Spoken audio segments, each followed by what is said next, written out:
Unbelievers, what is up? Back at you once again. It is your boy Chin, that freaking Mark. There's some shit going down in the world of BCW. One match especially that I really just got super stoked about because it got announced today. But let's just kind of get into the world of the BC Dubs, shall we?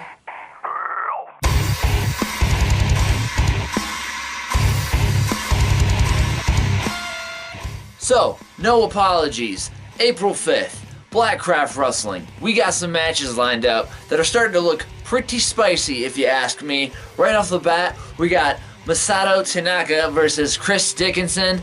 I'll be honest with you, I don't know as much about Masato rather than I saw a match way back with him and Necro Butcher where they just abused the fuck out of some chairs over in Japan, and it was pretty awesome actually. Dickinson obviously is making his BCW return. He's one of the home fronters, right? He was with Team Pazuzu last time for the victory, actually, in a four-way tag team match there. That also had some returning faces we'll get to later on.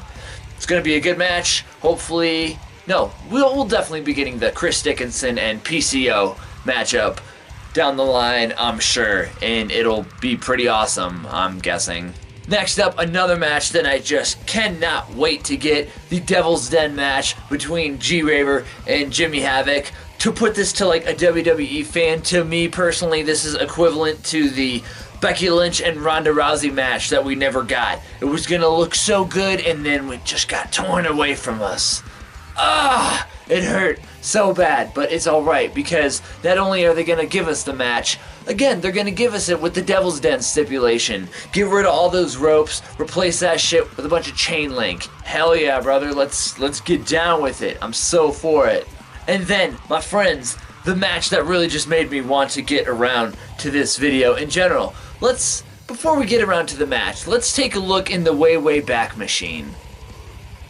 I want Pentagon to show up in Blackcraft and just start breaking arms, because that's what Pentagon does.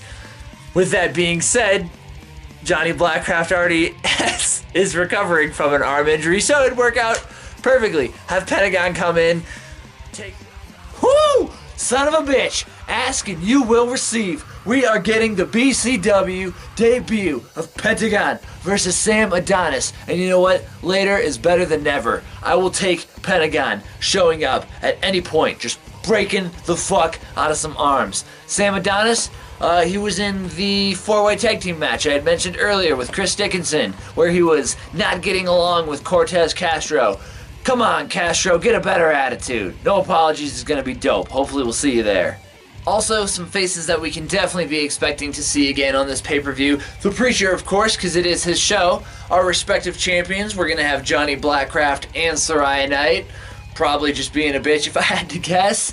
Savage Gentleman and his Lady Frost are going to be reappearing, although she wasn't there at the last time, beyond the point. One of my current favorite BCW wrestlers, the Reverend Connor Braxton. So fantastic and just being a total asshole. And speaking of being a total asshole, Zicky Dice is going to be back. He's not actually a total asshole. He's one of my favorites because he just replies to my DMs. Not M's, the one that I sent him. He's an awesome guy. He's got probably the best shirt in all of the BCW merch. And he picked up the victory on Spirits of the Dead. So I can't wait to see him re-returning to the BC Dubs. We're also going to be getting a debut, Casanova Valentine, which is a guy I'm not too familiar with, but I'm always down for getting familiar with new wrestlers. We're also going to have Harlow O'Hare and Vipers returning. Not really sure if they're still friends with Soraya Knight or if there's some like borderline S&M angle going on because she was like smacking the fuck out of him or something like that last time. Yeah, we're just going to have to see. I'm sure we're going to get more matches. Obviously, we're going to get more matches. It's not just going to be 3 fucking matches and that's it on WrestleMania weekend, of all things. But yeah, we're just going to have to wait to see what else gets announced. It's going to be fan-freaking-tastic, let me tell you what. And here's the good news, guys. If you can't wait until April 5th to get yourself some BCW, they have announced that February 23rd, they are co-branding a pay-per-view event with Destiny World Wrestling. It is going to be The Ritual. And so far, it looks like it's going to be pretty sweet. Both brands are going to have their champions, that being Johnny Blackcraft. Destiny World Wrestling's champion is PJ Black, who most people are probably going to remember from Lucha Underground, chilling with Cortez Castro. and Pentagon, we are going to be having I believe it's a BCW debut of Simon Grimm, also known as Simon Gotch to all of us fans of the W. And I also believe Chris Dickinson is going to be making his return to the BCW world. So, awesome. I was hoping that there was actually going to be another event before No Apologies, because that just seems a bit away. But if you give me event February 23rd, then that holds me over. I'm nice and full in the meantime. So, can't wait for both of these events. It is going to be lit, brother. Like your local church. And my friends, that has been all for this time around. It has been your biggity boy, Chin, that freaking Mark, here to talk to you and inform you about some BCW-like stuff. And I just can't wait to get some more of it all up in your grill piece. What up? Until next time, I'll see ya. Holler at me on all the social medias, the Twitter box, the Instagram. I got Twitch, I just don't get around to it as much, but I'll get there, alright? Bye friends, I'll see you next time. Deuces.